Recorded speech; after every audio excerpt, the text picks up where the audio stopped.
Hey, what's up guys? Today we're going to look at a new product I've had for a while. Y'all know me. I don't sit there and put a new product on my boat and then go tell you how good it is. I wanted to mess with it for a while. Now, I've got a couple things. I've gone over a little bit of videos on the NBT. I just got out here. It's kind of dirty. I haven't cleaned it up. Now, what I really want to show you all today are these things. These are the brackets for my Garmin live scope. I got live scope there and perspective mode there. These mounts really won't look like this. These are prototype mounts that are they are the deal. They just haven't been painted. I think they actually look pretty cool like this, so I didn't even want them painted. I'm gonna probably keep them like that. These are crazy strong mounts. We've had some of these other mounts, and a lot of times good mounts or the mounts people use aren't necessarily the best or the first ones that come out. I had some of those, thought they were pretty good, until in the most calm conditions ever, I'm sitting there not even on my trolling motor, and next thing I know, I'll show you this. I was literally just sitting there fishing, and you can't tell it, I heard it. I literally rubbed up against a stump. Not on my trolling motor. You can see I wasn't on my trolling motor, nothing.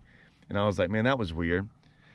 If you watch, what happens is I start hearing this like thump, thump, thump, thump, thump, thump when I actually got on my trolling motor. And I'm like, what am I hitting?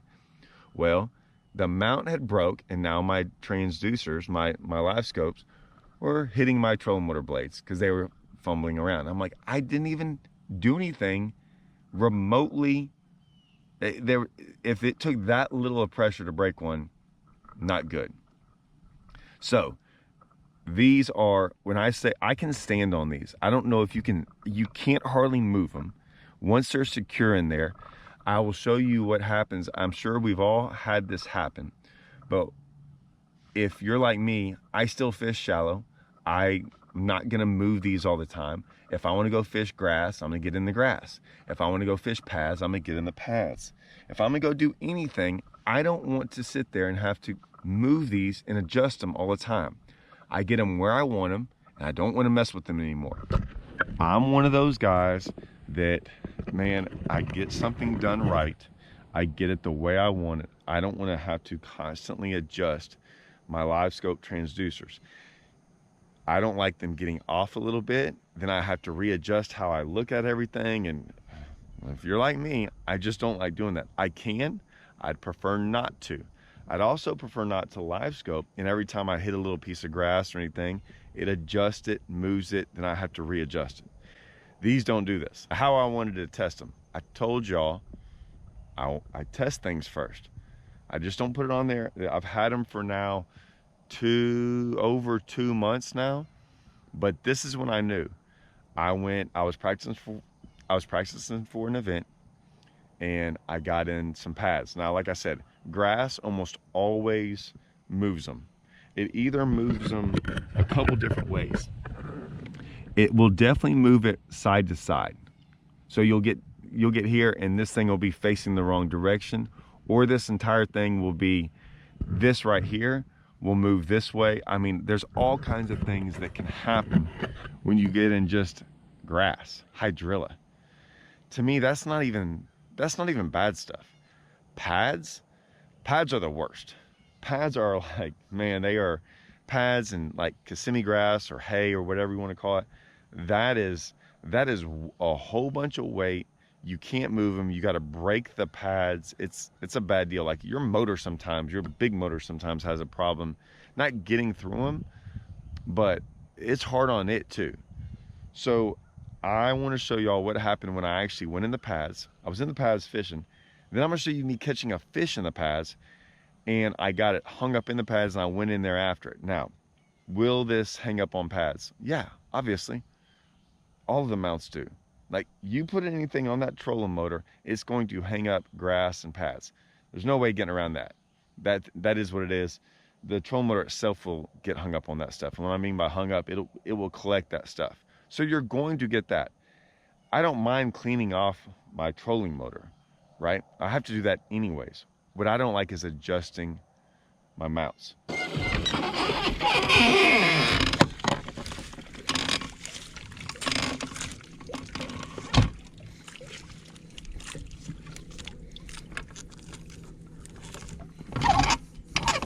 So as you can see, didn't have to mess with the mounts. The mounts were perfectly intact, exactly how I had them before all that happened.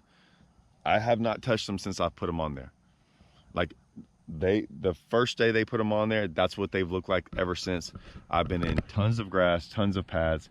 Any of y'all that know my channel, yes, I will live scope, but y'all know what I like to do. I like to get up in the freaking dirt. I like to freaking mess around. I like the heavy, thick stuff. That's how I like to fish. So I've been in it. Seems to be going good. Now I get all my stuff worked on at Jones Marine Electronics. That's where the MBT is. That's where the mounts are. Michael Yoder, Mitch, Taylor, Ladd, those guys, they're all up there. Mitch is the one who basically came up with MBT, okay, the next big thing, and those mounts. He designed them. He's like, hey man, these mounts aren't good enough. You know, these other mounts, I'm gonna design something that we cannot break. That's what he came up with. Yoder, Taylor, all those guys are up there all the time. They put them on for me. We went out there, messed with them. I think that was the first, when I call them the prototype. Like he was like, hey, these were the first ones that we went and showed everyone, right? To make sure these are how they're gonna be. That's them. Love them. So if you're looking to get some of those, call those guys up, Jones Marine Electronics. I'll leave the number here. I always say, so many people get on my channel and ask me questions. Look, I can help a little bit. And what I mean by that is, I think I have a pretty good understanding of fishing, okay? I don't know everything. I think I know enough to where I at least can give you some answers. I'm not gonna sit here and tell y'all everything there is to know about these mounts, the NBT, or how to rig stuff up. When I did videos on rigging stuff up, it's why I videoed those guys doing it and me asking them questions, because they're knowledgeable. I always defer to those guys. So you can ask a question. Chances are, if I don't know it, or if I'm even a little unsure, I don't want to give you the wrong answer, I say, call those guys up. That's what they're there for. They're there to help y'all. Not everyone's like that. I cannot tell you how many people ask me about stuff. They ask me about my Garmin's. And I'm like, look, I know enough about Garmin's to get me through of what I want to do, but there's a lot of things that people want to know about them. I don't know everything. I always say, call those guys up. Now, the support. You can buy Garmin's anywhere you want to, okay? I would suggest buying them from them, and here's the reason why. It's the support you're gonna get from them. It's the fact that you can call them up. I mean, I even call them not during business hours. I don't suggest that, but I'm just telling you. I call them up on the water. I call them up all the time. And I ask them, it might be a 30-second conversation, and they get me through something, right? I think, man, so many guys have bought Garmin's, and then they call those people back up, and they don't have time for them. They don't know. They just knew how to install them. Literally, the guys up there literally designed the next big thing. They designed it. Mitch up there designed it. Those guys all work together. Why wouldn't you want to have a conversation with the guys who actually built the product, built the actual mounts, deal with Garmin's on a daily basis, right? Help support them. If you're looking to get something, I don't care if it's small, whatever it is, trolling motor, it doesn't matter what it is. Help support those guys. And that way it's a little bit, I feel a little bit better about myself when I call them up, asking them about all these questions that we all have questions about, because we all have them. If you have never had a question about Garmin, I don't believe you. I think you're a liar, because I have had tons of them, and I still do, and I will continually have them. So I want a relationship with those guys who help me out. There we go. We'll look into some other things in the near future with these things. But for right now, the mount, the next big thing, money, guys. All right. See y'all.